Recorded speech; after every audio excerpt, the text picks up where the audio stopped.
Let me begin by saying welcome to all of you. My name is David Kramer. I am the director of the Library of the Jewish Theological Seminary, where I also serve as a professor. And we in the library have had the privilege over the course of years now of creating a book series devoted to, as I'm fond of saying, and we did this for years before having to go online.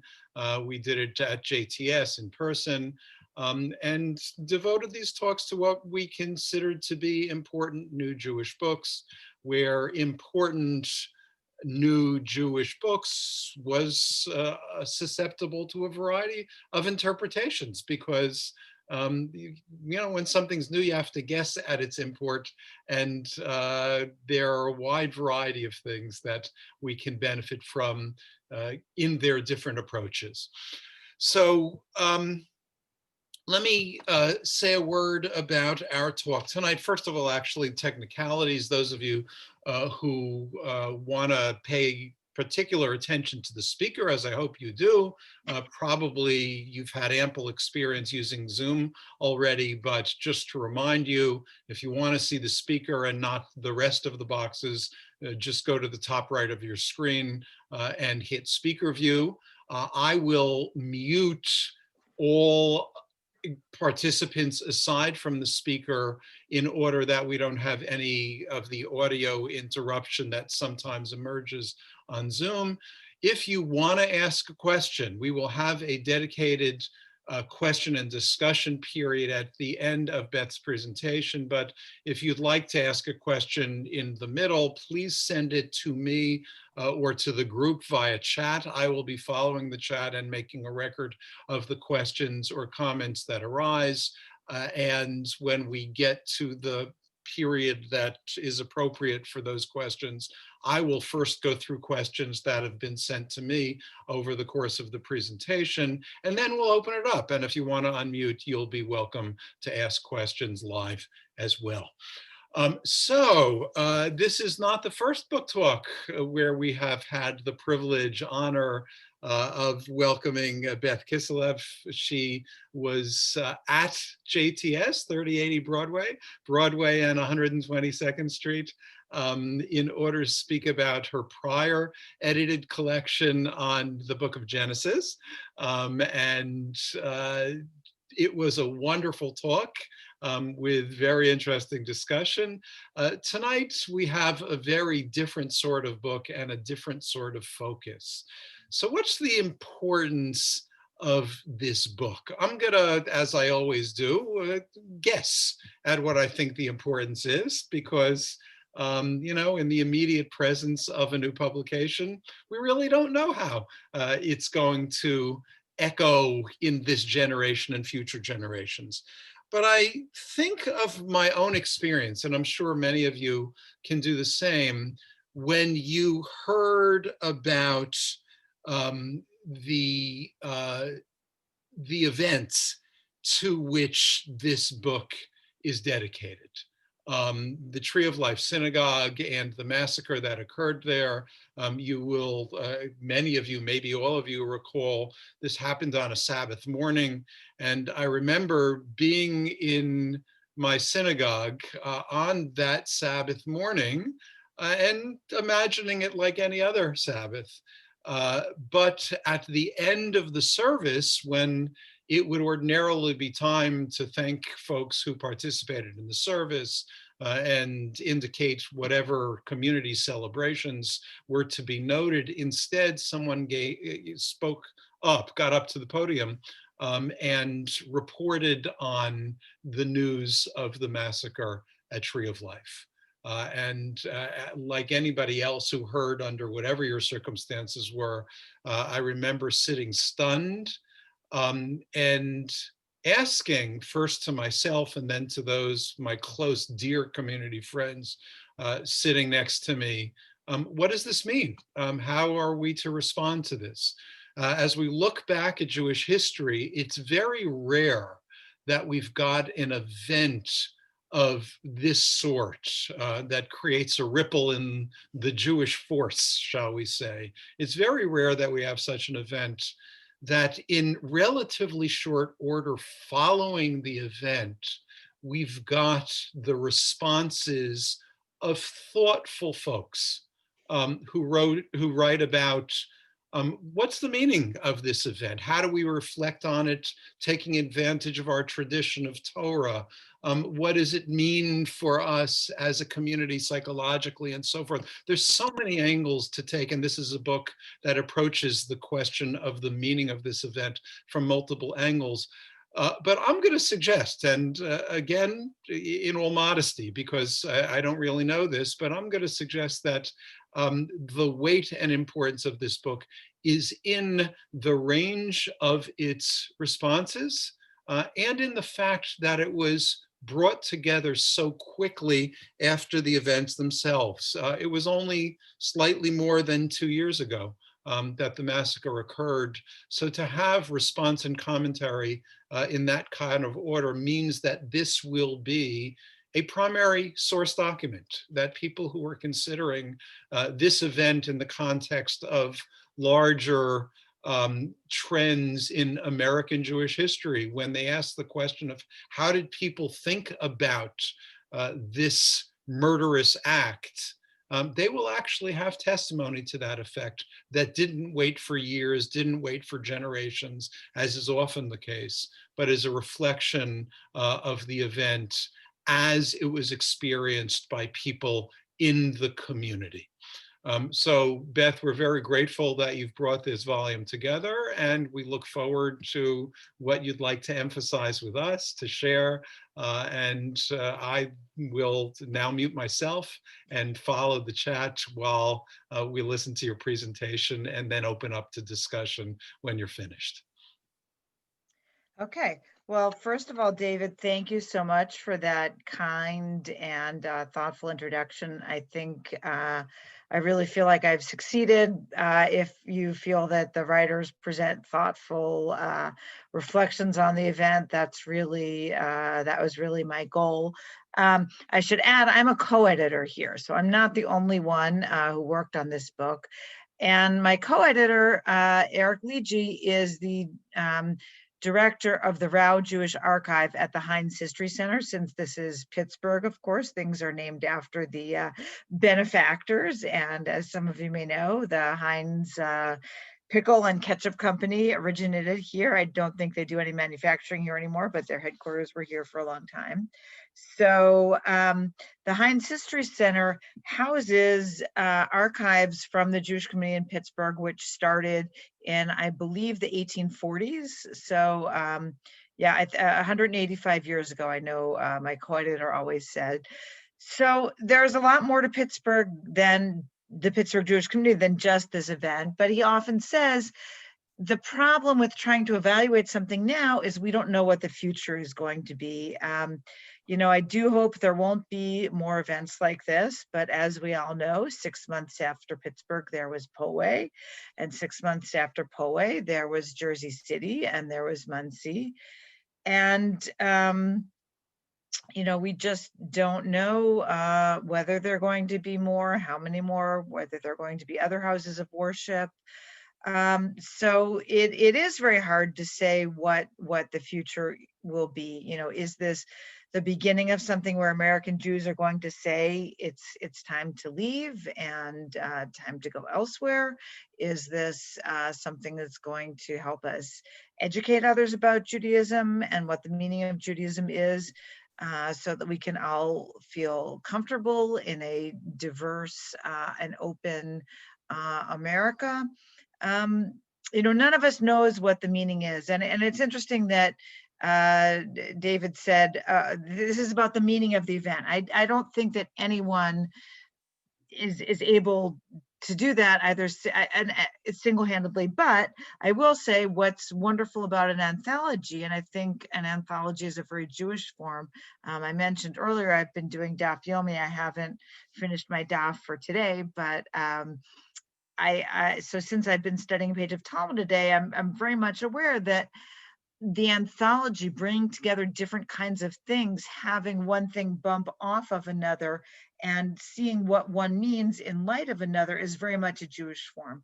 So I'm really glad that we were able to do this in anthology, but I'm not sure that any one of us, or even together, we can have the hubris to say that we're able to get to a sense of what the event means. I think we can all talk about what it meant to us personally, and I think that is important. And, as David was speaking, one of the other things I would love to do in terms of primary sources, and I'm going to throw it out to this audience because maybe there's someone out there who wants to take me up on this. I think it would be wonderful if someone put together some of the sermons that rabbis across the country gave about this event, either the week immediately following or for the Shloshim, a year later, 2 years later.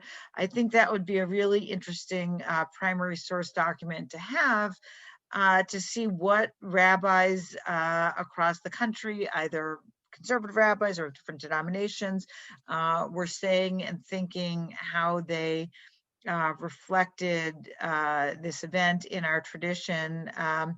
I will say one of the things that I'm proudest of about the book is, as David mentioned, the number of essays that really use our tradition to reflect on this event. So personally, um, the evening after the event, Motzei Shabbat, I of course couldn't sleep. I woke up in the middle of the night and I wanted to have something to focus my mind on. I didn't want to be on a screen or anything. So what am I going to do? I thought, you know what, I'm going to read the Parsha.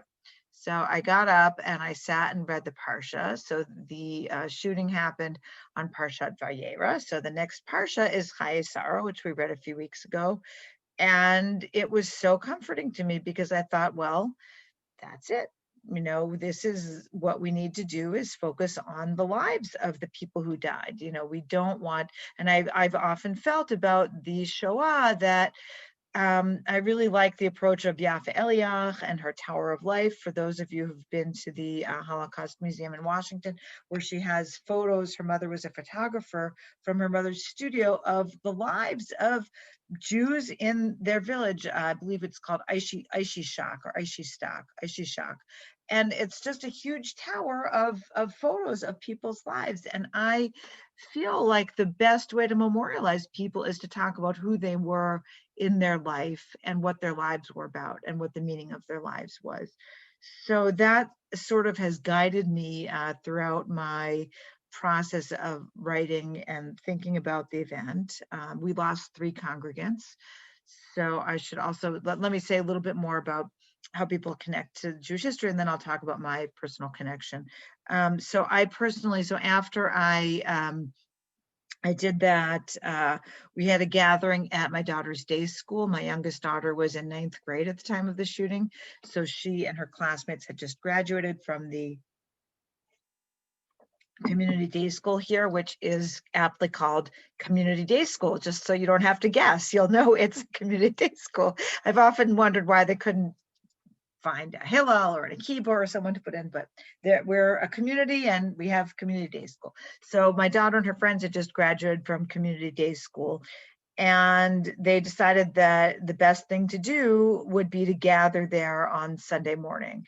And at community day school, there's a Holocaust sculpture with 6 million soda tabs. They had students take the tabs off cans and put them in glass blocks so that you can actually see represented 6 million. And I'd always thought that this was not necessarily something that I thought kids should have to see when they come into their school every day, that maybe it wasn't necessary, but clearly that was wrong. And so my daughter and her friends and their parents and the teachers all gathered the day after the shooting, and we had a little assemblage. We talked about the lives of the people that we knew, and we sang, we said Kaddish together, and I believe, or we said El Malay, I'm not sure. And later that afternoon, I was asked by the 929 website, which asks, so there are 929 chapters in the Tanakh, in our Hebrew Bible. And this is a project that was started in Israel in Hebrew. And they've started it in English in July 2018, that if you read a chapter of Tanakh every day, after 3.5 years, you'll have completed the whole cycle. So I'd written a few pieces for them, and they asked me if I would write something. So I said, okay. And I had about half an hour to kind of just get my thoughts out, and I did it quickly. And then we went over to the big assembly at the Soldiers and Sailors Memorial that we had that evening, where my husband spoke. So it was all a very difficult day, a blur, but from the beginning, I felt very fortunate that I was able to use Jewish texts to guide me. Also in the book, my husband, who graduated from JTS Rabbinical School in 1992, wrote a version of Ela Ezkara. He kind of had the ideas and wrote some of it in English, but he asked Rabbi Martin Cohen and Rabbi Tamar Elad Applebaum. Martin Cohen is on Long Island, and Tamar Elad Applebaum is in Jerusalem, to help him with the Hebrew, because they're both poets. And so together they wrote a version of the Ela Ezkara in Hebrew and in English that tells the story of the martyrs through the lens of Parshat Vayera and the story of Abraham and Isaac and the binding of Isaac. So that's a really beautiful essay in the volume, and he wrote that it's on the RA website and on some other websites, but he wrote a commentary on that poem for this volume. Then we have Rabbi Daniel Yalcott, who's a modern Orthodox, well, I don't know, maybe he probably calls himself centrist Orthodox rabbi at Poalei Tzedek, and he is a student of Rabbi J.J. Schachter, very interested in Jewish history and the meaning of Jewish history. And he immediately saw this event as part of martyrdom throughout Jewish history, that there's a sense that a city where there are martyrs has a special status. And that's something he's thought about and spoken about. So we have a sermon of his from both the Shabbat after the shooting and a year later. He personally is the grandson of his grandfather and his grandmother were on Schindler's List. So he is very personally aware of Jewish history in a particular way. And that's a very interesting essay, two sermons. There's also an essay by Adam Shearer, who's a professor at the University of Pittsburgh and is a historian of medieval Jewish history.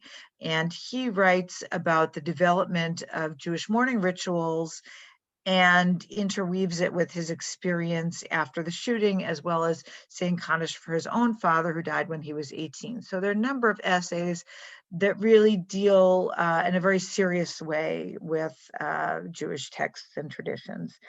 And so usually when I give this talk, I talk about the development of the anthology, but I've spoken a lot about its relation to Jewish history, so I'm just going to say something brief.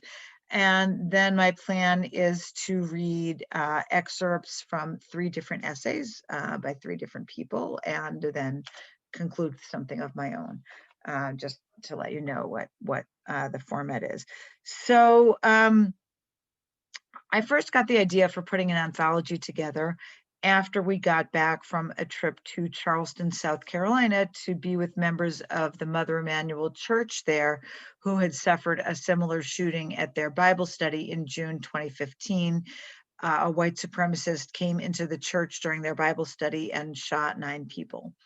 And so one of our original thoughts, the widow of one of the martyrs said at the Shiva, I'd like to go to Charleston. And we thought, okay, that's a good idea. That's something we should do. Let's make that happen. And so a group of 10 of us, 7 from the synagogue and 2 from the Rodman Street Baptist Church, which is an African-American church that our New Light congregation has a relationship with, and another African-American minister from a different church. Went down to Charleston on Martin Luther King weekend, and we went to the Reform Synagogue Friday night, the Orthodox Synagogue Shabbat morning, the church on Sunday, and the MLK parade, the Charleston MLK parade on Martin Luther King's birthday. So when we got back from that, I asked everybody who had been on the trip to write up something about it. And I thought maybe we'd send those essays, those short pieces, to all the people who hosted us, all the different groups that hosted us. And the Federation of Charleston also helped us make the arrangements. So as I was thinking about that, because we'd all had very moving and powerful experiences, as you can imagine, in Charleston, one of the twin sister of one of the people who was killed said, being in the church, I felt that everybody there knew what I was going through. And that was a really important experience for her and for other people in the group. And I should add that we went with this church because my husband had been doing a study group together with them. They had been studying Proverbs because it's shared wisdom literature. There are other things they've done in the past, but I believe right before the shooting that they had been doing Proverbs. And Rich Gottfried, who was one of the people who was killed, was in that study group. So it felt like a meaningful thing to do. So when I had all these sort of records of our experiences, I thought, wouldn't it be wonderful to have some kind of place where we can put this between 2 covers, sort of different accounts of the experience? And I got in touch with the person who's now my co-editor, Eric Lidji, because I thought that I could, I was really just thinking about finding things that had been published already, maybe some of the accounts about Charleston. I really wasn't thinking exactly what I wanted in the book, but that I would edit some of the essays. As David mentioned, I've edited an anthology about Genesis already. And maybe Eric could provide some photos of objects, and we'd sort of put it together and maybe self-publish it through the Heinz History Center and sell it at the History Center and on synagogue websites. And Eric said, well, let's just take some time, being an archivist and knowing what it means to process things. He wrote a wonderful essay called Processing that I recommend people read, and about processing things in the archives. Eric said, well, let's take some time and just sort of see what different things happen over the year, and who we might want to have write, and let's have it be focused on local authors, because he really had the thought, as David mentioned, that this would be a primary source. That wasn't really my thought. I think I was a little bit too close to the event to think about what the meaning might be in the future. But he said, let's ask local writers to write about the event. And I said, oh, okay. And he said, let's just, give it a year. Let's take some time, and then we'll start talking to people. We'll sort of see things that happen, see things that we might want to have people write about, and then we'll put the anthology together. So I said, okay. And that's what we did. And we were very fortunate that we went to the University of Pittsburgh Press in January 2020, and they were very enthusiastic about it right away. And we set all of our production deadlines so that everything would be ready, so the book could come out for the 2-year commemoration of the shooting. And as we all know, that was a good thing, because if we'd gone any later or taken any more time, there would have been lockdown. It was already sort of, difficult, but so people were really, so we knew in January what our deadline was, and people were actually writing, just, from that time until the beginning of lockdown. So all our deadlines were around the time that the lockdown was beginning, and no one understood really what happened and with the disease. So it's sort of interesting to be writing about something, knowing the people in the future may be reading it at a time when we don't really know how we're even going to be thinking about this time in the future. So it was all a very odd amount of time. And I'm happy to answer questions at the end. But I think with that, I want to get started doing the readings. So we broke the anthology into 3 parts. The first part, and this is also something you can ask me about later about how we did it, but we ended up having 3 parts. And the first part is called Here is Squirrel Hill, and which is a play on E.B. White's Here is New York. And the first essay in the volume describes Squirrel Hill, and all of the essays in that section are somehow descriptive of Squirrel Hill and what it's like. So I know at least one person here said he's been to Squirrel Hill, and you'll get a sense of the neighborhood from this essay, which I'm going to read. So this essay is by the writer who I think lives closest to the Tree of Life building. She measured it on her Google map. She lives 400 feet away from the synagogue. And her name is Ann Belzer. And she founded Print, Pittsburgh's East End newspaper, in 2015 after working at the regional metropolitan newspaper, the Pittsburgh Post-Gazette, for more than 20 years. She now runs the newspaper Print with her wife, Jan Kurth. She has a master's degree in journalism from Columbia University. And she is the mother of a daughter and a son who is the 2017 National Marbles Champion. That was what she wrote in her bio. So it's an important bit of information to her. So I'm just going to read a bit of her essay, which reflects on both the event and her career as a reporter covering different kinds of difficult events. So this is Ann Belzer's piece.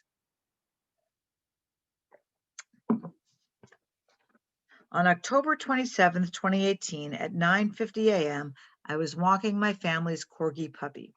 I know this fact now and forever because that was when I heard the first 5 gunshots fired inside the Tree of Life Synagogue. The dog heard them too. He tried to run away, pulling me from the synagogue. I thought heavy boxes had fallen inside the UPS truck that had just turned the corner behind us. In the mid-1990s, I was the night police reporter for the Pittsburgh Post-Gazette. The job meant going to the worst scenes when they were still, quote, in progress. Often on homicides, the bodies were still there. At the scene of a double homicide one snowy night, I wound up stepping around the body of the second victim as I walked from my car to the front of the building, alerting the police to his presence. In June 1995, the police scanner went off about a drive-by shooting in the Northview Heights neighborhood, a public housing project that pretty much had one way in and out. In 1993, it gained notoriety for a killing in which 2 men were shot, one fatally, on a ball field in front of a couple of hundred people. A third man was beaten to death on the pitcher's mound by men wielding baseball bats. 2 years later, on the day of the sentencing of one of the ball field killers, Joseph Davis IV, age 18, was standing next to his car in that same neighborhood when a group of kids affiliated with one of the gangs drove past, shooting. Joseph was hit, ran to his mother's apartment, and died in the entryway as she answered the door. I arrived shortly after his death, and the neighbors were upset that a young man who had nothing to do with the gangs had been slain. There was a lot of yelling and running while police were trying to contain a potentially violent situation. The next night, realizing how much the neighbors cared about the young man who had been killed, I went back and knocked on his mother's door. Victoria Davis was all alone. When she answered the door, she looked at me and said, "Oh, it's you." I did not know how she knew me, but she explained that we had met a couple of years earlier when I had been working in the courthouse for another newspaper, and she was looking for the clerk's office as part of her coursework to be a paralegal. I had offered to show her around if she wanted to tag along on my daily rounds. She did. Then, 2 years later, there I was again. I sat with her and talked about her son. Sadly, 15 years later, she too was murdered. Joseph Davis III stabbed her to death while their second son, born 6 years after the murder of his brother, watched. When I covered homicides, I was always able to distance myself. None were in my neighborhood. In fact, when I first looked for a house while working as a police reporter, my criterion was to look only in neighborhoods where I had not been sent to cover a crime. I had gone to Squirrel Hill for work one night. Lightning had struck a chimney. I gave that a pass. In 1995, I bought a house in Squirrel Hill that had been built in 1914. I knew we were a lesbian couple moving to a Jewish neighborhood. My family was Jewish, but I had a secular upbringing. We joked, Jew-ish. My father, who had been raised in an Orthodox household and was drafted into the US Army during World War II, asked why I would live in a Jewish neighborhood. They will know where to find you, he said of the anti-Semites. Squirrel Hill is surrounded by an eruv. In reality, it's a wire that stretches around the neighborhood. The purpose is to delineate the neighborhood as a home on the Sabbath. By expanding the boundary of their homes, Orthodox Jews can carry items such as keys and push baby carriages on the Sabbath, which they're not supposed to do when they're outside. I learned about the eruv in 2008 through an exhibit at the American Jewish Museum at the Jewish Community Center. Ben Schachter, the museum's artist in residence, had asked members of the community for words to define what their community meant to them. He then stitched those words along with rough sketches of houses and trees onto strips of Tyvek house wrap, which he hung around the top of the JCC. I bought one of the pieces and had it framed. My house, the last one inside the eruv that ends at Wilkins Avenue, has a representation of the eruv that says identity. The stars of David with the hearts were meant as a way to wrap Squirrel Hill with love, like a hand-crocheted Afghan from a beloved grandmother. But for those first weeks or months they were up, it felt like another assault, a reminder that we had all been victims, in one way or another, of this act of hate. For a moment, walking the streets, my mind might wander away from the mass shooting that was consuming our lives. Then I would see one of those little woolen stars of David hanging from a tree or a utility pole. I rejected that act of love because I didn't want us to need it. I just wanted our house to be left alone. I cleared my yard of the hedge debris a few weeks after the shooting, but in the months afterward, I realized there was still police tape tied on a branch in the middle of the hedge. I did not pull it out immediately. It was like the torn strip of black cloth that mourners wear after losing a loved one. The knitted stars of David have lasted more than a year and a half now. There were two hanging from a telephone pole that was marked for replacement, so I rescued them in the middle of the night. We are cleaning them and letting them dry while the phone company replaces the equipment on the new pole. When they are done, I will hang the stars up again because they have become, for me, what they were all along, a sign of love sent to Squirrel Hill from all over the world. A great loss happened here. It happened inside the eruv, inside our house, but ultimately we're still Squirrel Hill.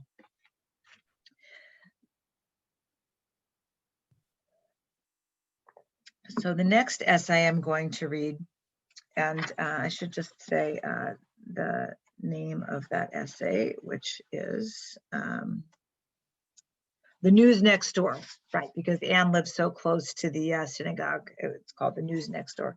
So the next essay I'm going to read is called The Day They Honored, and it's from the second section of the book, which is called Finding the Vessels. And Rabbi Daniel Yalcott, when I spoke with him about his essay, we had a little interview before we put everything together, told me that what he was really thinking about when he was trying to speak to his congregation about how they should be thinking about this event is that people needed to find the vessels. So for him, some of those vessels were doing chesed. His wife arranged a meal train for our family, and we had food delivered to our house. He and his family personally were very kind to us. To doing chesed, Torah study, understanding Jewish history. He had a mental health professional come speak to his congregation. So there are a number of vessels for him. One of our other essays is by a professor of sociology at the University of Pennsylvania, who's a member of Dor Chadash, which is the Reconstructionist congregation that rented space at Tree of Life. So I should mention that my synagogue, New Light, is conservative. My husband, as I said, is a conservative rabbi. Dor Chadash is a Reconstructionist congregation, and New Light and Dor Chadash rented space at Tree of Life. So Tree of Life is the building, and the conservative congregation where Rabbi Alvin Birkin was a rabbi for many, many years. So some people may know his name, and his son, Jonathan Birkin, is a rabbi in Florida. Some people may know. So Tree of Life is the building, but there were two other congregations that rented space there. So the sociologist from Dor Chadash wrote an essay about how, for her, the vessel happened to be doing Argentinian tango, because when you do tango, you're very much in touch with your body and aware of your body, and that helps ground you in the moment and focus on the moment rather than the trauma and all kinds of other things. We also have an essay in that section by another member of Dor Chadash, who's a poet, Arlene Weiner. That was excerpted in Tablet, if anybody wants to read it. And she writes some wonderful poems just responding to the event. One called, what is it? One is about, what does it mean to mark yourself safe? What does safe mean? And also responding to anti-Semitism in general. So the essay I'm going to read is called The Day They Honored, and it's by Susan Jacobs Jablow. Susan Jacobs Jablow is a Pittsburgh-based journalist, essayist, and grant writer. She's a former staff member of the Pittsburgh Post-Gazette and the Pittsburgh Jewish Chronicle, and her work has been published in numerous other publications. She's a graduate of Yeshiva University's Stern College for Women and the Columbia University Graduate School of Journalism. So I should add that one thing that was really important to us was having a variety of perspectives from different places across the community. And we have some non-Jews writing also, because we really wanted to get a range of perspectives on the meaning of this event. So this is about Shabbat, the day they honored. Every Saturday morning, with rare exceptions, I walk to shul for Shabbos morning services. Like many Jews, despite my best intentions, I am often late. That's what happened on October 27th. I left the house around 10 a.m. to walk to my synagogue, Shari Torah congregation.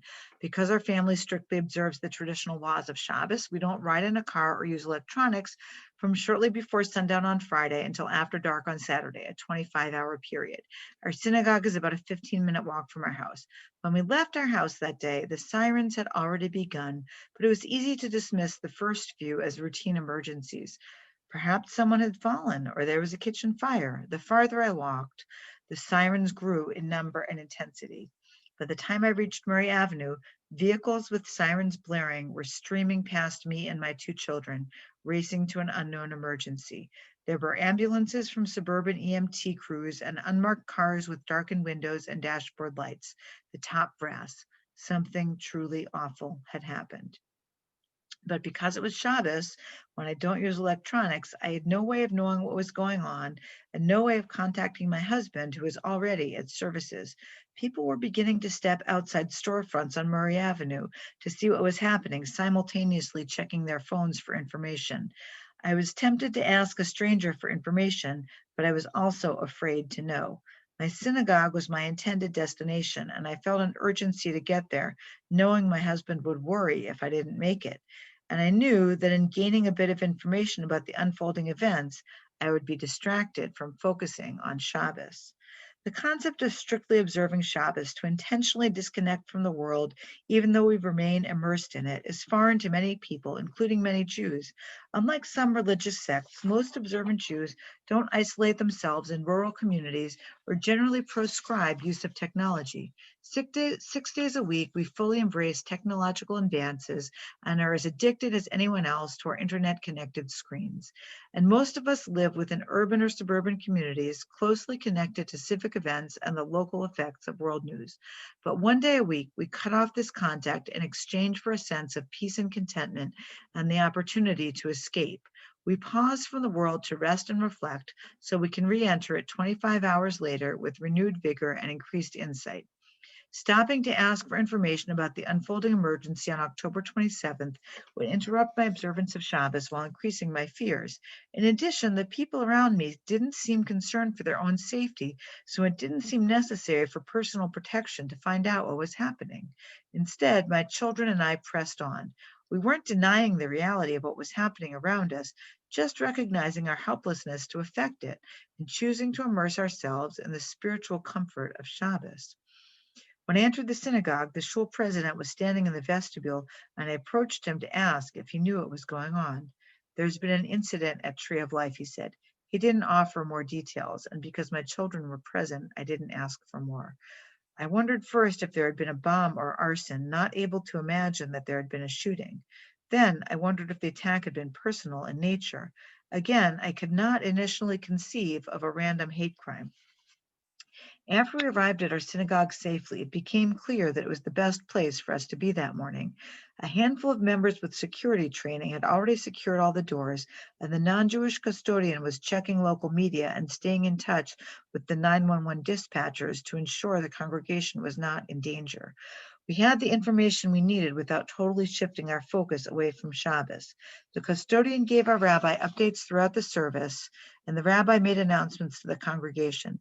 Despite the horrific news, services continued, and the bar mitzvah boy, who had trained over many months, beautifully laned, chanted his Torah portion. As the news sank in, I felt myself gripped with fear. I struggled to focus on the prayers. We did not yet know that the gunman had acted alone or that he had been contained at Tree of Life. We worried that our synagogue, packed with more than 300 people for a bar mitzvah, could also be a target. I became Shomer Shabbos, strictly Sabbath observant, in my late teens. From early childhood, I had been raised to observe many of the traditional rituals of Shabbos, but would still ride in a car or use electricity. Through the influence of cousins and an Orthodox youth group, I learned about the laws that prescribe those activities and felt drawn to the beauty of adhering to Shabbos more strictly. I saw that the parameters of these laws, while demanding, created a warm, joyous, and peaceful atmosphere. Since then, I have not generally found them to be that difficult to follow. Once I disconnect before candlelighting on Friday afternoon before sunset, I put the burdens of the outside world on hold and feel a sense of relief to focus on family, comfort foods, Torah study, and rest for 25 hours. However, there are notable times when this disconnection has been unnerving. On October 27th, I sat with my children and talked to them about the information we then had and how it made us feel. I was able to listen to them with their many questions about how such a thing could happen. My daughter, who was 9, kept asking why the gunman had gone into a synagogue to kill people and why he had chosen that particular synagogue. I had no answers to these questions, but I was able to sit with my children, verbalize my own inability to understand what had happened, and show them that our life had not been irretrievably shaken. It was still Shabbos, and we were still observing it as we always did. Despite the upheaval in our community, this was a bit of stability to cling to. Keeping Shabbos and maintaining its rituals for our family was the most psychologically healthy decision we could have made that day. We were fortunate not to be directly affected, and we were not in a position to assist those who were. Like most members of our community, we were on the periphery, feeling the shock and fear, even though we had not been in the Tree of Life building. As I thought about it later, I realized that our determined observance of Shabbos was also an act of defiance. The gunman, like other violent anti-Semites throughout the ages, had been bent on not just killing us, but attacking a house of worship and desecrating our religion. That morning, 11 holy souls had been deprived of their ability to celebrate Shabbos. In keeping the holy day, I was carrying on their legacy, ensuring that the day they honored would not itself become a casualty of violence. One of the biggest challenges of keeping Shabbos is letting go of the control or the illusion of control that we feel the rest of the week. When we step back from the tasks that define us through our work, we lose a bit of our power and are left to just be ourselves, vulnerable to forces beyond our control and fully aware of our vulnerability. However, in an age in which we are increasingly tethered to our electronic devices, Shabbos is an opportunity to restore a different sort of power, the power to filter our experiences and limit the images and sounds that intrude into our homes. The power to choose holiness and insight and to realize that we can survive without constant information and entertainment. On October 27th, I was scared and shaken, sad and anxious, but I was not powerless. The structure of Shabbos provided guidance in how to proceed with the rest of that day. We walked home from services, we ate lunch with friends, we read books, and we tried to address our children's questions. Our job that day was to not let terror take away the gift of Shabbos. And though the day was unforgettably long, it was still undeniably Shabbos. That day, we kept Shabbos, and in doing so, felt that we were reclaiming the sanctity and peace that had been taken from our community that morning.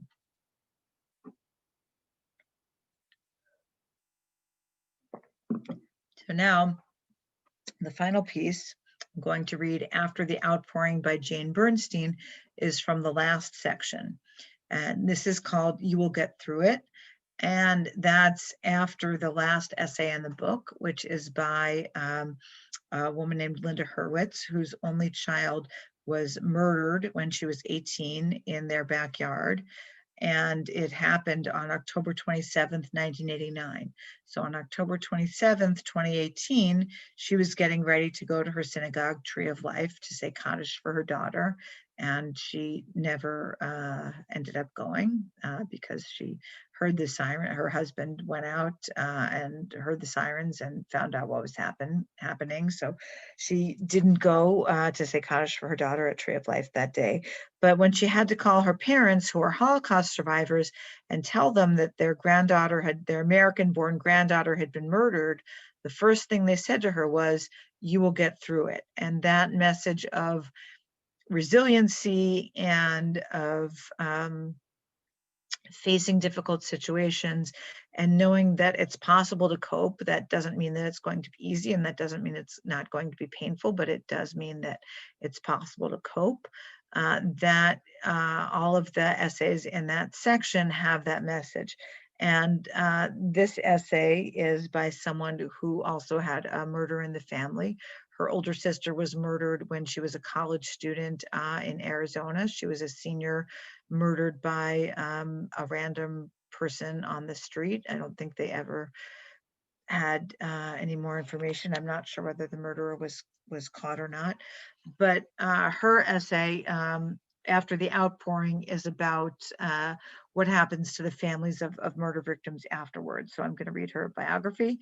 Jane Bernstein is the author of 5 books, among them the memoir Bereft, A Sister's Story, and her new novel, The Face Tells the Secret. She is a lapsed screenwriter and an essayist whose grants and awards include 2 National Endowment for the Arts Fellowships for Creative Writing and a Fulbright Fellowship in Israel. She's a professor of English and a member of the Creative Writing Program at Carnegie Mellon University. Whenever I hear someone say, "You never recover from the death of a child," and I do often, I think of my father, who lived for 34 years after his daughter was killed, and my mother for 42 years, years that were marked by dinners and business trips, petty quarrels about household matters, parties and vacations. To say one never recovers reduces the complexity of loss to a flat, relentless state of grief, as if it's possible for a parent, for anyone, to sit on the edge of a bed and weep for 30 years. No one in my family broke down, took to drugs or drink, crashed cars. My parents resumed their weekly poker and mahjong games shortly after my sister's murder. I started an art scholarship in Laura's name and hung out with my friends and got back into the swing of things, as one was advised at the time, never allowing myself to feel the depth of the loss or the discomfort I now felt when I was alone with my parents. My mother kept busy. She did not dwell on the past. She began to work outside the home for the first time since her daughters were born. She was proud of her job as a bookkeeper and fond of the couple who owned the small company where she worked. She put aside all the money she earned, and she and my father began to travel overseas twice a year. Many years later, she told me that these trips to Europe and Israel were the happiest part of her life. A year after my sister's murder, almost to the day, I left for college. I did well in school, got married and had children, fulfilled my dream of becoming a writer. I moved on, just as I was supposed to do.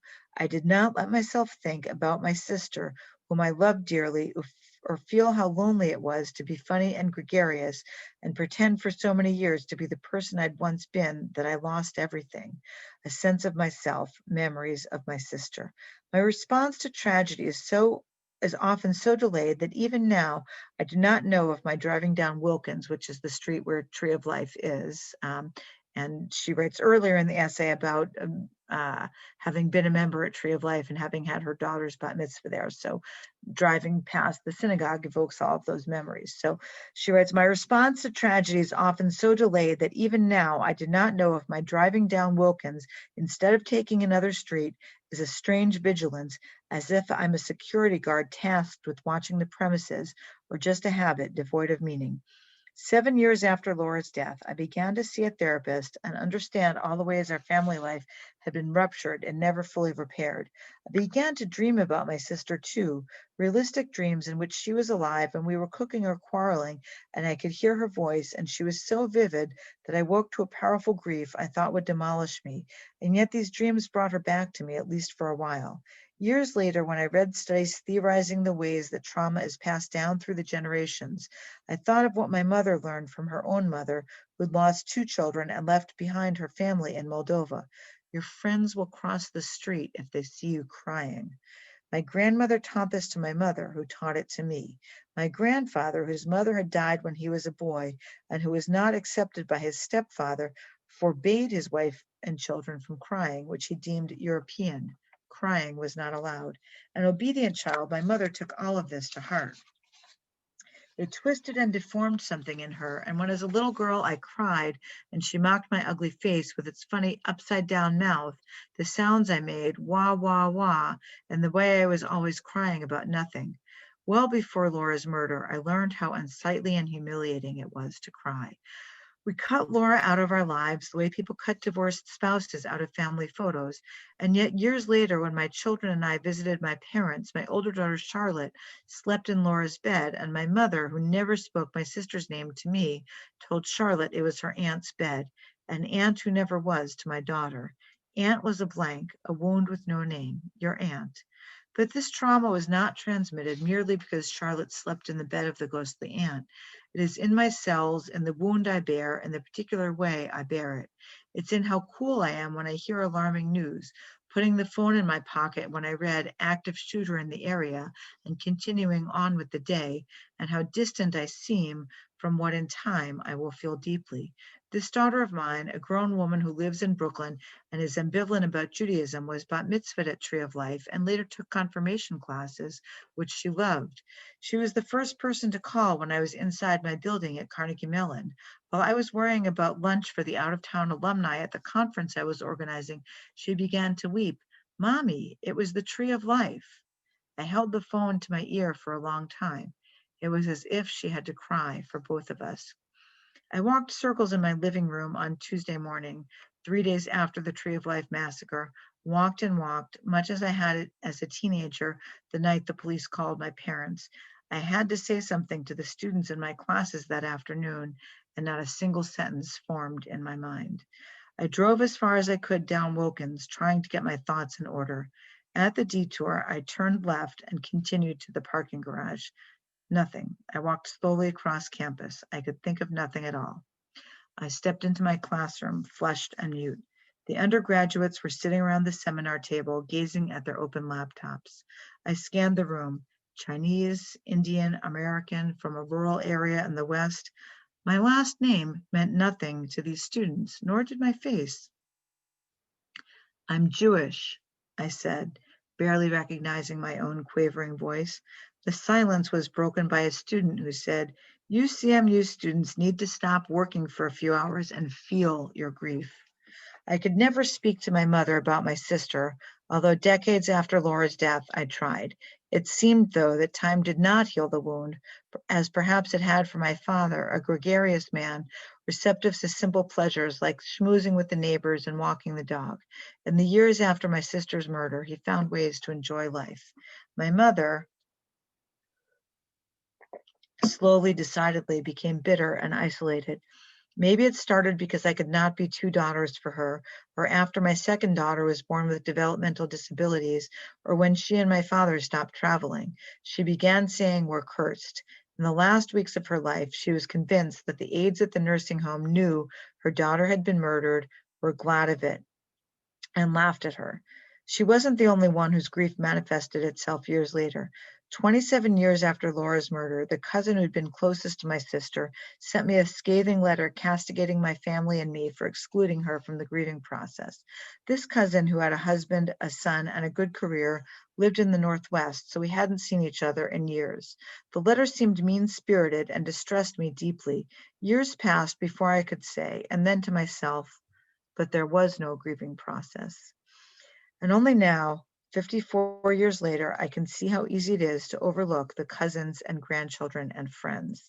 If I say I'm over my sister's murder and have been for decades, it isn't as if after therapy I packed away my sorrow forever. It's rather that this tragedy from a lifetime ago no longer shapes my daily life. I live with and around the wounds inevitable to all humans who dare to love. I feel no residual sense of loss, only the regret that I was pushed by history or family or culture or my own way of being to forget my sister. I am healthy, I am fine, and I grieve her, both of these. Artwork sent from around the world replaced the ugly fencing on the Wilkins Avenue side of the Tree of Life. Colorful images, hands, trees, doves, hope, peace, love.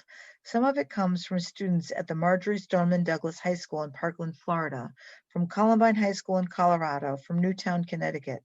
I admire the young artists, the teenagers and the parents who speak publicly against gun violence and push for legislation. But when I drive past, I look straight ahead instead of at the art. I pass the houses on Wilkins Avenue with their shades drawn and think of the silent ones at home.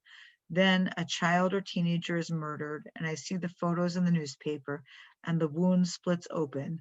The long buried grief rises, and it is not Laura, but rather the loss of her. And I feel I will never get over it, never. 11 Jews arrive at a synagogue for morning prayers and are gunned down. I cannot articulate what I feel, cannot find a single word to console or explain. All I can do for now is pick this route and drive. So I've never read that piece before. I usually end with the more resilient one of Linda Hurwitz's, but I think it's an important point of view to have that sort of acknowledgement of continuing loss, acknowledgement of hurt. I think it's an important and powerful point of view. And I'm going to conclude with a short part of my afterword, and then I'll open it up for questions. So this is my afterword. You never really get over it. Javi Levine Knapp told us about her experience of being in a bus that was blown up on April 9th, 1995, killing her friend Elisa Flato, who she had invited on the trip to Gaza before the Passover holiday. I was glad to hear her say it and to have my husband hear it too. No one, least of all the survivors, needs the false comfort of relentlessly cheerful narratives galloping forth, full of inspiration and confidence, to find meaning and power in roles chosen for them as being in the wrong place at the wrong time and yet surviving. It was sobering as well as relieving to know that in December 2018, over 23 years since that day, Knapp still felt it shaped her life and experiences. There was no rush for any of us to get over it either then, if she had not after so much time. Last year, the first Passover after the shooting, my parents took all of us to Jerusalem for the duration of the holiday. For 3 days in a row, well-meaning but obtrusively curious Israeli friends and relatives asked my husband for details about the shooting and his experience, and he felt he should oblige their inquisitiveness. Each evening, after recounting his story, he was ill, an intense pain invading his stomach. I took action and emailed all those we were planning to see for the rest of our trip to let them know that questions about the previous October were off limits. My husband simply could not stomach them without serious physical pain. On the 7th evening of Passover, a holiday, we were invited for a meal to the home of our teacher, Aviva Zornberg. Without asking questions, in her dignified and clarifying way, she addressed my husband in the most gentle and respectful manner of anyone we encountered. Aviva told us that Rachel Frankel, whose son Naftali was murdered in June 2014, when asked about her son, says that she misses him every day. But Frankel adds that despite her grief over Naftali, there is still reason for simcha, joy, because she has 6 other children she needs to rejoice over. And then Aviva stopped. It was enough. This collection, we are hopeful, is our contribution to that conviction that although 11 have been lost, there are still matters worth rejoicing over as individuals and as a community. We have collectively tried to present both the extent of the pain and the complicated emotions, but also the kindnesses that were shown. I am so grateful to each and every one of the writers for being willing to excavate and examine painful thoughts and experiences under what turned out to be a tight deadline so that this volume could be published for the second anniversary of the shooting. The seventh night of Pesach, when we were with Aviva, does not have any commonly observed specific ritual or dramatic reenactment of what the day symbolizes: the crossing of the Red Sea, the finality of leaving Egypt, the certainty that slavery remains ensconced firmly in the past. In our discussion that night, at dinner that night at Aviva's table, we decided that if liberation from Passover is a journey, the beginning is the important thing, the one we mark with a dramatic retelling in the Haggadah, not the stopping points on the way. James Young, a historian of memory and of Jewish history, expressed while on his visit to Pittsburgh that in order to begin to plan any kind of physical memorial, there needs to be an understanding of the meaning of what this event is commemorating. We hope this volume is a step in figuring out what some of that meaning might be. This book marks a beginning of Pittsburghers being able to tell our story with the agency to direct the narrative. We are hopeful that this offering of words, this telling, will keep those 11 who were lost October 27th, 2018, the 18th of Cheshvan, 5779, firmly bound in the bond of our lives. And I'd like to conclude this official portion of the evening just by reading the names of those who were killed in Hebrew and in English. Joyce Feinberg, Edith Balcha Bat Abba Menachem, Richard Gottfried, Yosef Ben Chaim, Rose Malinger, Razel Bat Avraham, Jerry Rabinowitz, Yehuda Ben Yechezkel, Cecil Rosenthal, Chaim Ben Eliezer, David Rosenthal, David Ben Eliezer, Bernice Simon, Bela Rachel Bat Moshe, Sylvan Simon, Zalman Shachna Ben Menachem Mendel, Daniel Stein, Daniel Avram Ben Baruch, Melvin Wax, Moshe Gadol Ben Yosef, Irving Younger, Yitzchak Chaim Ben Menachem, Tehei Nishmotehem Tzurim B'Tzura Chaim. May their souls be bound in the bond of life. Thank you. Beautiful. Thank you. Really, Thank you. a lot of emotions. So thank you for the choices, which really are both challenging and inspiring. I hope both of those terms are appropriate and capture what you meant to convey. So we're open to questions or comments that anyone would like to make. Please send them via the chat. It'll just be easier to handle them that way. Anybody have something they'd like to say? You know what, let's, the chat might be a little bit artificial. Why don't you feel free to unmute yourself and speak up if you've got a question.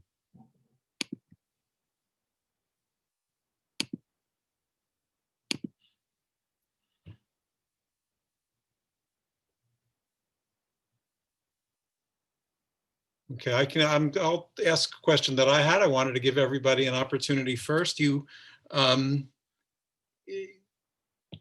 were two references in what you said that interested me a great deal, both about the place of an important institution in Jewish history. One was the essay which spoke about the Sabbath as a powerful, protecting, enveloping time and space. I mean, I think both of those words are appropriate here, which, you know, the observance of which enabled a counter assertion that there has been destruction here, death, but you can't destroy who we are and what we stand for, if I understand it correctly. So I'm curious about your take on that. Why did you choose that? I thought the essay was very moving. Oh, And thank really you. instructive. The other thing I'm just curious about, you made reference to the importance of martyrdom in Jewish history. Would you characterize this as martyrdom? What's the meaning of labeling it as martyrdom? Right. So, I think, I've discussed this with Rabbi Yalcott many times, but I think that, technically someone has to be asked, are you willing to die as a Jew? And, of course, there are three sins, which we cannot be, transgress, sexual sins, gilui arayot, we can't murder someone else, and we can't worship another god. If we're asked to transgress any of those, we're obligated to give up our lives. But almost anything else, pikuach nefesh, we know is very important.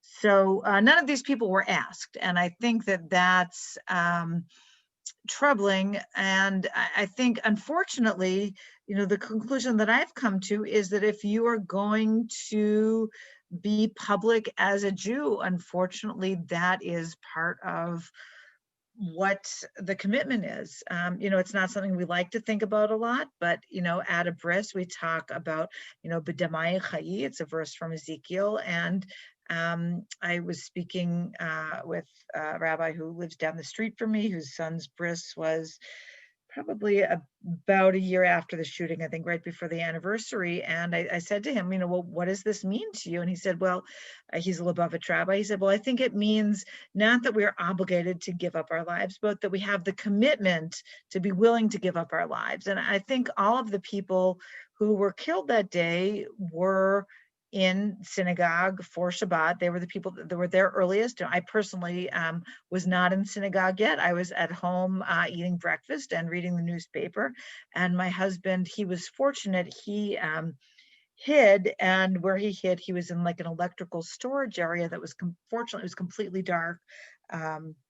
And our congregant, Barry Werber, who was there with him, says, I have a dumb phone, not a smartphone. He had a flip phone that didn't light up. So he called 911. Fortunately, it didn't light up. So when the shooter came in, didn't see the phone, didn't see any light, didn't see them. But my husband was fortunate somehow. Just in the dark, he was able to feel his way like around the walls of the room and find a staircase and exit. And this is also, we'd only been in the synagogue for 11 months.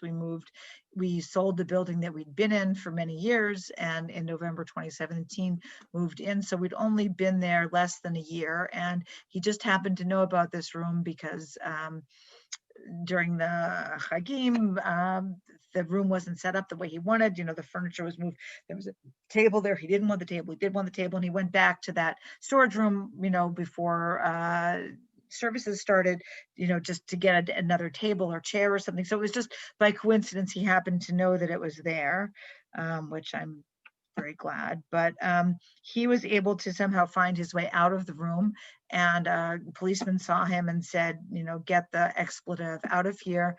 And so my husband just walked home. He said, go home. And so everybody else was on lockdown. My husband walked home.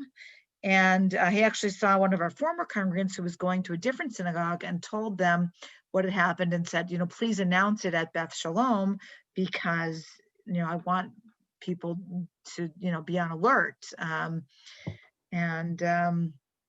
So he came home that day. So I was at home. I wasn't there, but the people that were there were the people that come to shul early, that are, intentionally wanting to be there at the beginning, wanting to make sure there's a minyan, and, are the committed people. So I would say, although they were never asked, and, they didn't know that that was going to be a condition of their attending synagogue that day. I think, unfortunately, I'm in agreement with my neighbor, Rabbi Alton, who said, what it means is being willing to have the commitment to give up their life. And it's, I don't want to be asked. I don't know what I would do if I were in this situation. But I do very much, although, I think I can imagine technically, halachically, they're not categorized as martyrs because you have to be asked, are you willing to do this? But I think, on the other hand, someone that goes to synagogue and is a committed Jew, unfortunately, that's part of our willingness as being part of the members of the covenant. So yes, and not everybody agrees with that, but that's my own personal, after a lot of thought about it. So. Anybody else have a question you'd like to ask before we draw to a close? Okay, I have one final very important question, Beth, and that is for, is Sharon. Do I see you raising your hand? Please Yeah, go ahead. I have a comment. It's not really a question. I live in Boston. I had no personal connection to Pittsburgh, but these murders have just shaken me to the core. And it's the first time in all my years growing up in the United States. I'm a child of Holocaust survivors, but I never felt unsafe or threatened as a Jew until this. And in the last 2 years, I mean, I feel very vigilant. I feel very worried when I go into Jewish spaces, especially if they don't have adequate security. But I just wanted to say that I mean, I felt compelled to read all the obituaries, the articles. I was very impressed with the editor of the Pittsburgh Post-Gazette, who is Jewish and did, I thought, an excellent job covering this. But afterwards, I happened to be connecting with a childhood friend. And I grew up in El Paso, Texas, which, had these murders last year. But I didn't know that yet. But after this in Pittsburgh, I was talking to this friend who grew up with me in El Paso and was not raised Jewish. And she said to me that she knew Joyce Feinberg. Oh. And I thought, well, how, my friend never lived in Pittsburgh and she's not connected to the Jewish world. And I thought, like, how did you know her? And she said, well, their husbands were colleagues because my friend's husband or ex-husband professor. it was in Philadelphia at, what's the business school in Philadelphia? Wharton. At Penn, yeah. Wharton. And so Joyce and her husband had visited with them and had stayed with them in their house. And she said she can picture them sitting there at her table having a glass of wine. And then she told me that when Joyce's husband had died a few years before that, her husband had gone to the funeral at Tree of Life. So here was someone who had no connection to Pittsburgh. I have no connection. And she's telling me this story. And she lives in Charlottesville, Virginia. I mean, so, and when I was telling Beth Nadich this story, Beth said, like, oi gewalt, Charlottesville, Pittsburgh, El Paso, you're connected to all these three. I mean, it just shows the prevalence of gun violence and anti-Semitism in our country. But this is just absolutely shaken me to the core. Yeah. And even though I have no connection, I feel like I know these people because I've read all the obituaries and followed the memorial services and the ceremonies. And yeah, well, there's if you're interested, there's more information about all of the people. There are a few essays that mention Joyce. May she rest in peace. And the irony is that she really became very involved in Tree of Life after she said Kaddish for her husband. I think he died maybe 3 years before the shooting. So she said Kaddish for him, and then she just became very involved in the synagogue and picked people up to the irony is she was supposed to pick up, I believe it was Mo, I'm not gonna remember his last name, but who's 99 now. He's I guess 101. But she picked different people up to take them to shul on Shabbat morning, and he was sick that morning, and she didn't pick him up because if she'd picked him up, she would have been there later, and she would still be with us. So it's it's ironic that she became more involved in the synagogue after her husband passed away. And you think like this is the deeds they do, and this is their reward. And I can tell you stories about the congregants of mine. It just breaks my heart every time I think about it. Dan Stein had his first grandson in March 2018. His first grandson was 7 months old. The bris was in the basement where he was killed. And he and his wife had spent the summer helping out with the baby, and they were so excited about their first grandchild. And it's terrible that Henry, his grandson, will never get to know him. So there are all kinds of things that are just heartbreaking about this. But when you mentioned the Post-Gazette, the editor, then there's a new editor. David Strubman wrote the foreword to our anthology. Oh, okay. But he, just for those of you who don't know, the Friday after the shooting, the banner headline was the first 4 words of the Kaddish in Hebrew. Right.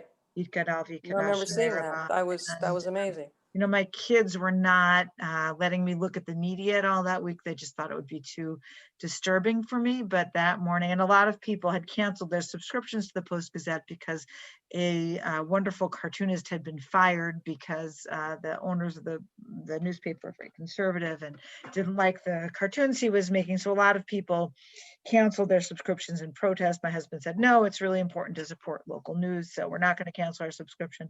So that Friday morning, I went to the end of my driveway and picked up the newspaper, and my kids were like tearing it away from me. I said, no, let me see it. And I pulled it out and I just started crying. I was really touched and moved. And I know that the editor is Jewish, but it still meant so much to me. It really felt that the whole city was weeping with us. And that's something I haven't yet mentioned, but we really gained so much support from the non-Jewish community, and that was very, very important to us throughout this. And I mentioned going to Charleston, but the night after the shooting, there was a big assembly at the Soldiers and Sailors Memorial Hall, which holds, 1,500 or 2,000 people, and there were thousands of people outside as well.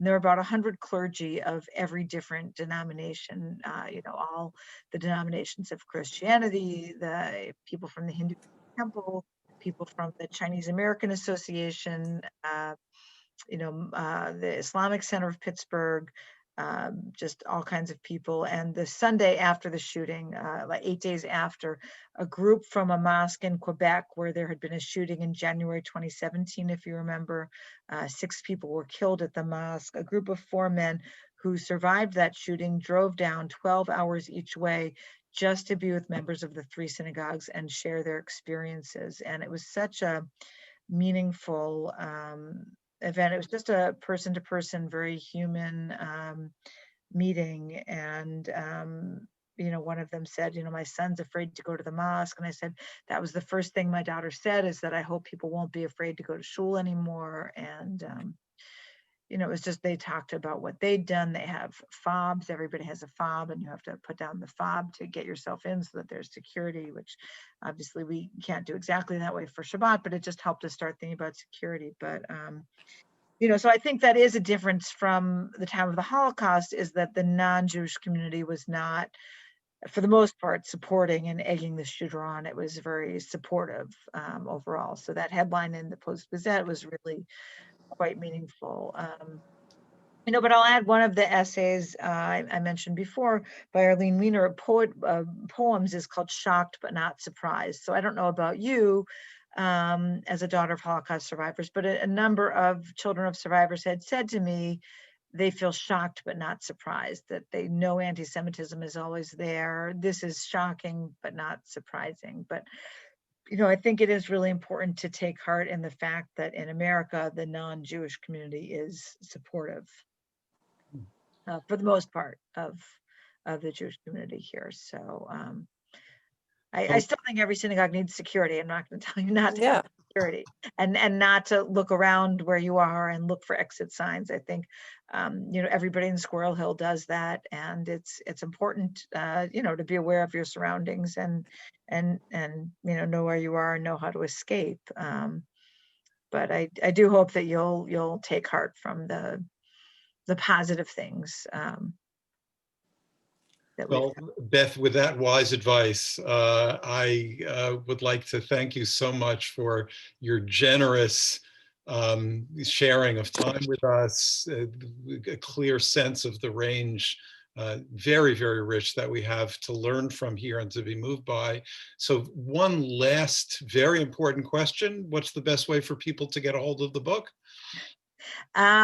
Yeah, you can buy it through the University of Pittsburgh Press, which is the publisher. My local bookstore, Classic Lines on Forbes Avenue in Pittsburgh, has copies signed by both of us, and I don't think they're charging for shipping. I could be wrong, but I think it's negligible. So if you want to support a local independent bookstore, if you don't want to support your local independent bookstore, you know where to go. That big company on the internet, where you can also buy it there. But however you choose to. You can ask, if you don't want to buy it, you can ask your local library to buy it and borrow it from your local library when they're open, or if our library is doing curbside pickup, you can request things and pick them up at the curb. Yeah, there are a lot of ways to access it. And I'm also, if any of you have a book group or synagogue group, I'm happy to come speak to different groups. I just wanted to conclude with one short thing. The late Rabbi Jonathan Sacks said, "Jewish history has often been written in tears, but that is neither its essence nor its destiny." I hope that will remain true of America's own Jewish story. I'm saddened by the hurt that has occurred in Jewish history, but optimistic that we can continue to find ways that get to the essence and destiny of Jewish life, despite the many hurts we've experienced. So, I really do want to leave people with that it's very important to focus, as I said, my initial thought was about Chaye Sarah, about the lives of these people. These were all committed, shul-going people. My congregants were just all wonderful people doing all kinds of mitzvot. Rich Gottfried, who was a dentist, volunteered every week at a dental clinic, giving people free dentistry. Mel Wax was registering people to vote at his senior citizen apartment complex, and was helping collect clothing for a clothing drive, clothing and supplies. There was a hurricane in North Carolina that year, if you remember, and the church that we partner with had rented a truck that they were filling with supplies, and he was going around his apartment house collecting supplies for people in North Carolina at the time he passed away. Dan Stein volunteered regularly for AgeWell, driving people places, and was just a few days before the shooting, there was another funeral in the congregation, and there was a Shiva minyan, and it happened to be my husband's birthday. I'd already invited people, and my husband said to Dan, "Can you go and lead the Shiva minyan that night?" He led the Shiva minyan. The last time I saw him was about 4 days before he was shot. And I said, "Thank you for leading the Shiva minyan." But these are the kinds of people, and for my 3 congregants were all ideal congregants. As a rabbi's wife, sometimes you like them, sometimes you don't, but most of my congregants are quite wonderful. But these were really just the really committed congregants. They were the ones that, they all read Haftorah, they all led the davening, they all gave out honor, they all helped give out the honors. They had all been past presidents of the synagogue. These are just, the kinds of people that you want in your synagogue, in your community. And it's really, it's been a huge loss to our synagogue and the people from the other synagogues to their synagogues as well. So thank you for keeping them bound in the bond of life. That was our goal in writing this. And I invite you all to read more. If you have any questions, you can email me through my website. But I just want to thank David again for organizing this. And I want to thank everybody for coming. I really appreciate the opportunity to speak. So thank you all. And thank you. It's been our pleasure. Thank you, everybody, for coming. And please listen into future book talks sponsored by the JTS Library as well. Good night.